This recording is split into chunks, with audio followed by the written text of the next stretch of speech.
Hello students, today we will discuss M.K. Gandhi's famous essay Fearlessness.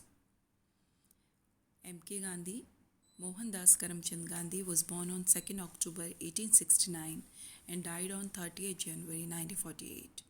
He was an Indian lawyer, anti-colonial nationalist and political ethicist who led the successful campaign for India's independence from British rule. Born and raised in a Hindu family in coastal Gujarat, Western India, Gandhi trained in law at the Inner Temple, London, and was called to the bar at age 22 in June 1891. He moved to South Africa in 1893 to represent an Indian merchant in a lawsuit.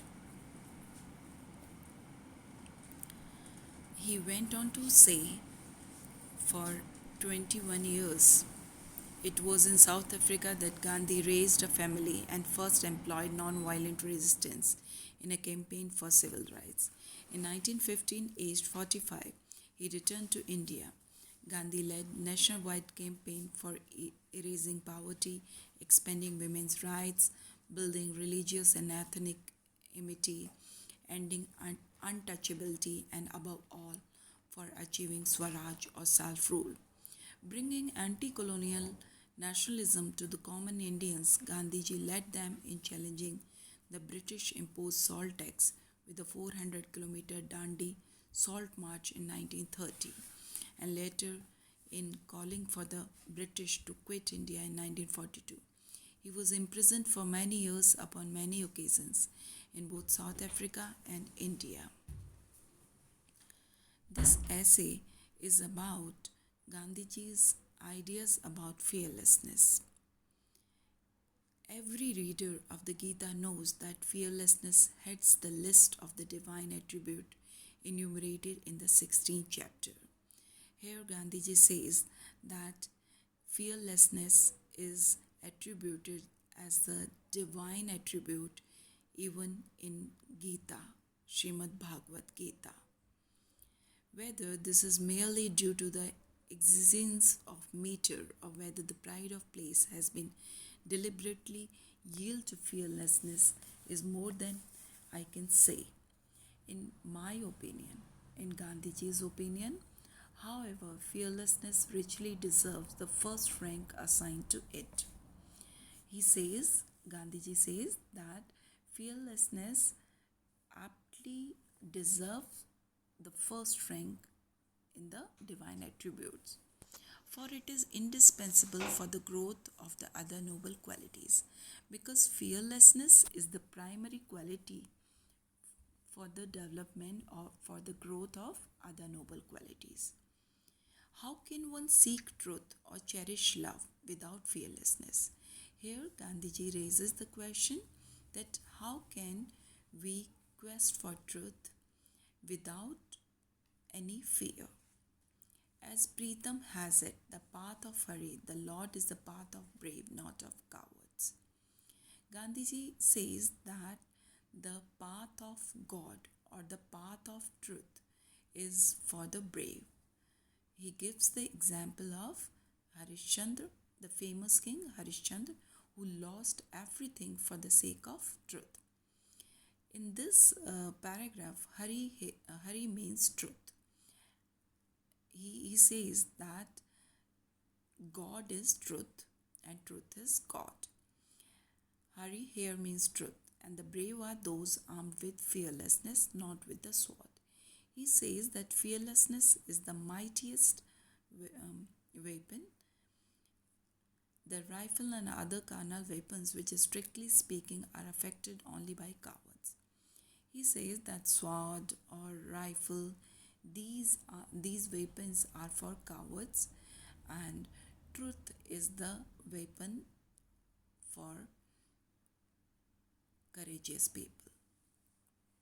Fearlessness connotes freedom from all external fear of disease, bodily injury and death, of dispossession, of losing one's nearest and dearest, of losing reputation or giving offense, and so on. Gandhiji says that fearlessness signifies freedom from all kind of external fears. It includes disease, bodily injury, death, dispossession, of losing one's dear and near, of losing reputation. He says that the seeker after truth must conquer or must try to win all these fears. He should try to overcome all the fears. He should be ready to sacrifice his. I must say that. Sorry, Gandhiji says that a man should be ready to sacrifice each and everything for the quest of truth. As King Harishchandra, who is famous for his truth based life, says, one can always progress towards his goal by constant efforts and by self confidence. Fearlessness here, he says that fearlessness connotes freedom from all external fear. Some are ready to die themselves but cannot bear their loved ones being taken away from them. Some misers will put up with all this, will part even with their lives but not their property. A man have many kind of fear, and loss of the property is one among them. Others will do any number of black deeds in order to uphold their supposed prestige. Some will swerve from the straight and narrow path which lies clear before them simply because they are afraid of incurring the world's odium. Here Gandhiji means that every person who walks on the path of truth, he needs lot of courage. The seeker after truth must conquer all these fears.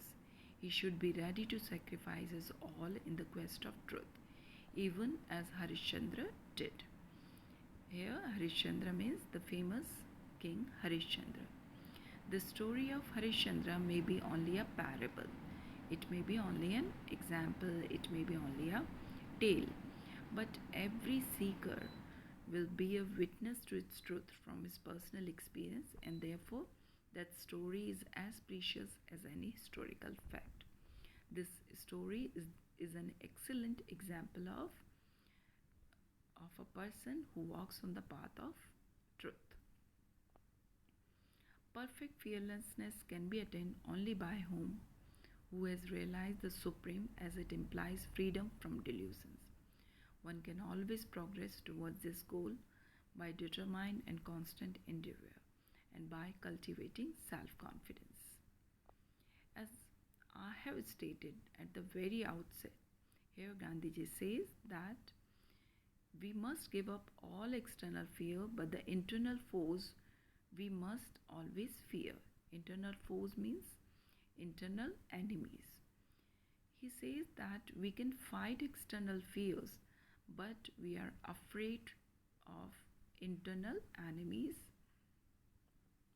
We are rightly afraid of animal passion, anger, and the like.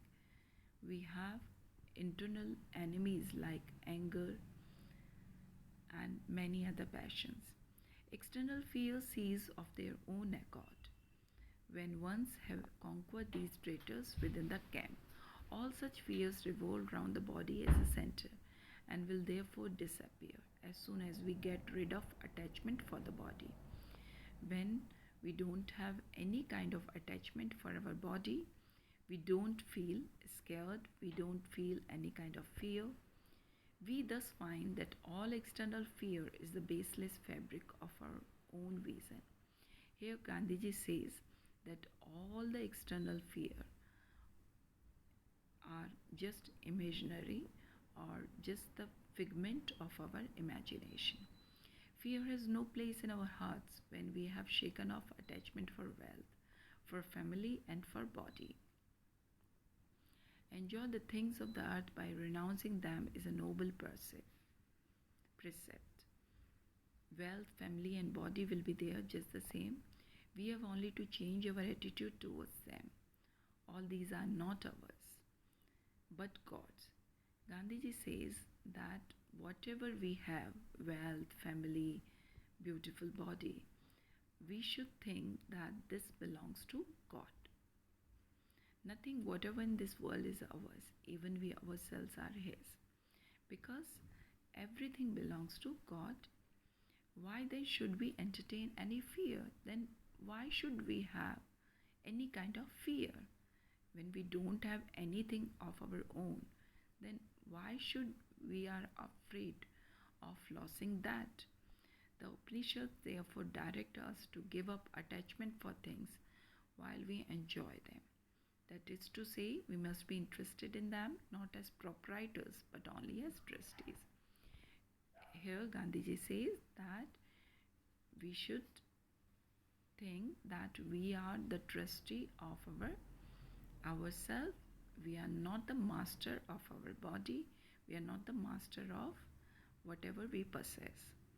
He on whose behalf we hold them will give us the strength and the weapons requisite for defending them against all usurpers. When we thus cease to be masters and reduce ourselves to the rank of servants, humbler than the very dust under our feet, all fears will roll away like mist.